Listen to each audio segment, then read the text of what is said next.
un des criminels les plus légendaires de tous les temps, Pablo Escobar n'a pas besoin de présentation.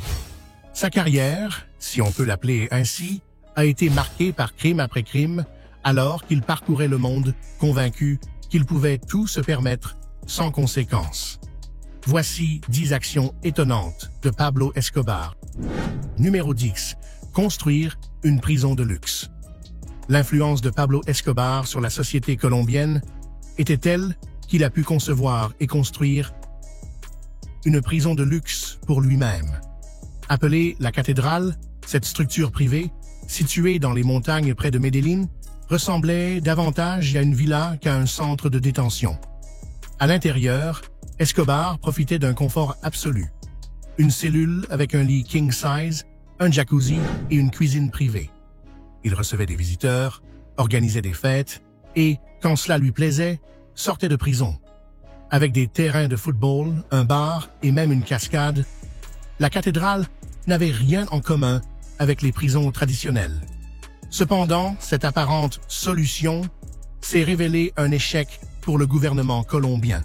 En 1992, Escobar s'est évadé, démontrant une fois de plus le pouvoir de la corruption et sa formidable capacité à plier la réalité à son avantage. Numéro 9. S'évader de prison. En 1991, Pablo Escobar s'est retrouvé détenu dans une prison qu'il avait lui-même conçue. La cathédrale, située dans les montagnes près de Medellín, avait été construite selon ses directives pour éviter son extradition vers les États-Unis. Cependant, Escobar a rapidement compris qu'il avait plus de contrôle sur la prison que le gouvernement colombien.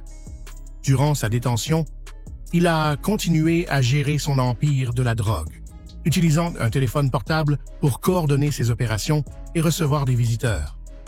Lorsque le gouvernement a tenté de le transférer dans une autre prison en 1992, Escobar était déjà prêt à s'évader.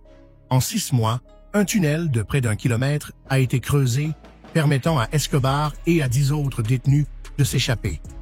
Cette évasion audacieuse a déclenché une chasse à l'homme, qui s'est terminée en 1993 par sa mort lors d'un affrontement à Medellín. Numéro 8.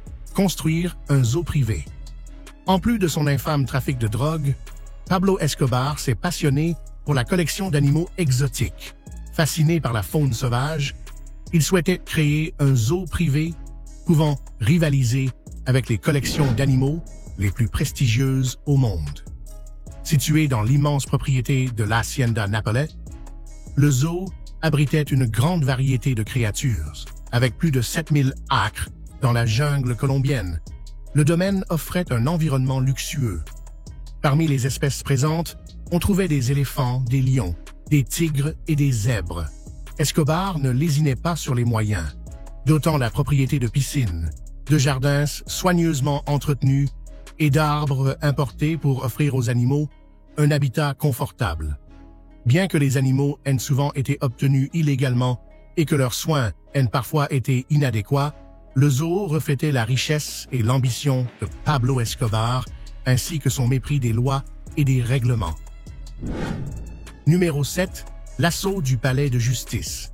Le 6 novembre 1985, des guérilleros du MX-9 ont attaqué le palais de justice de Bogota, siège de la Cour suprême, pour exiger la libération de prisonniers politiques.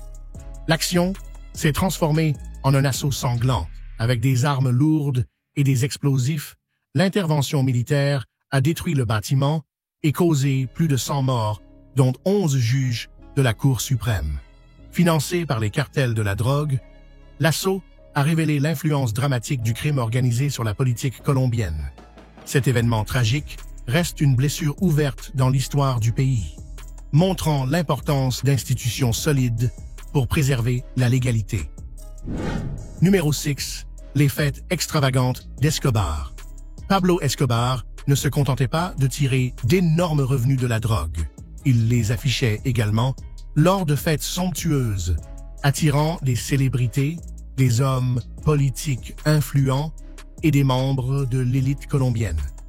Ces événements, organisés dans des lieux somptueux, offraient des repas raffinés, des boissons de qualité et des spectacles en direct.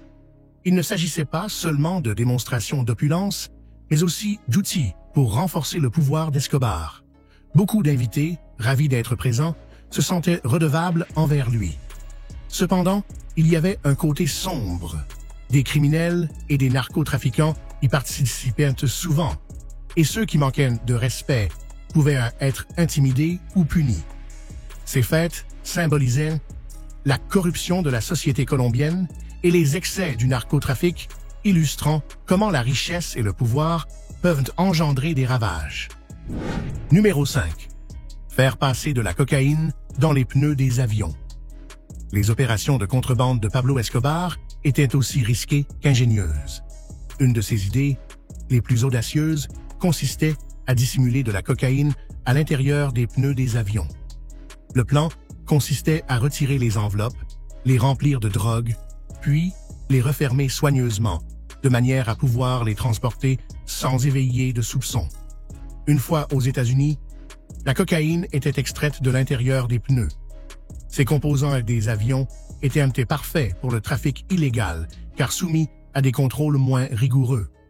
Pendant un temps, le système a fonctionné sans encombre, jusqu'à ce qu'en 1987, la DEA intercepte un envoi à l'aéroport de Miami, remontant jusqu'au cartel de Medellín. Ce coup de filet a révélé l'ingéniosité d'Escobar et les stratégies extrêmes adoptées par les trafiquants qui restent encore aujourd'hui un défi mondial pour les autorités. Numéro 4. L'assassinat de Rodrigo Lara Bonilla. Rodrigo Lara Bonilla, homme politique et avocat colombien, fut l'un des principaux opposants au cartel de la drogue dans les années 80. Nommé ministre de la Justice par le président Belisario Betancur en 1983, il s'est rapidement retrouvé en première ligne contre les narcotrafiquants, notamment Pablo Escobar et le cartel de Medellín. Parmi ses actions les plus marquantes figure la proposition d'extrader les trafiquants colombiens vers les États-Unis, une décision qui a déclenché une violente réaction. Le 30 avril 1984, alors qu'il se rendait à son travail, Lara Bonilla a été assassiné à Bogota par des tueurs à gages du cartel. Cet assassinat a bouleversé le pays, révélant la force brutale des cartels et la corruption profonde qui régnait. La Colombie est alors entrée dans une période de violents affrontements. Aujourd'hui, Lara Bonilla était rappelé comme un homme courageux qui a défié le pouvoir criminel au risque de sa propre vie. Numéro 3. Enterrer de l'argent sous terre. La richesse de Pablo Escobar était légendaire, tout comme sa paranoïa. Craignant que les autorités ou les cartels rivaux ne s'emparent de ses biens, Escobar a pris des mesures extraordinaires pour protéger son argent. Une de ses habitudes les plus insolites consistait à enterrer de grandes quantités d'argent liquide sous terre. Sur toutes ses propriétés, Escobar et ses collaborateurs creusaient des trous secrets pour y cacher l'argent, marquant soigneusement les emplacements pour pouvoir les récupérer plus tard. Ce n'était pas seulement un moyen de protéger sa fortune contre le gouvernement, mais aussi une façon de se prémunir contre la menace constante de ses ennemis.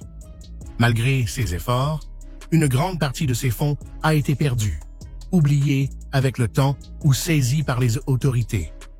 Même aujourd'hui, certains des trésors cachés d'Escobar restent inconnus, symboles d'une culture de paranoïa et de corruption nourrie par le trafic de drogue.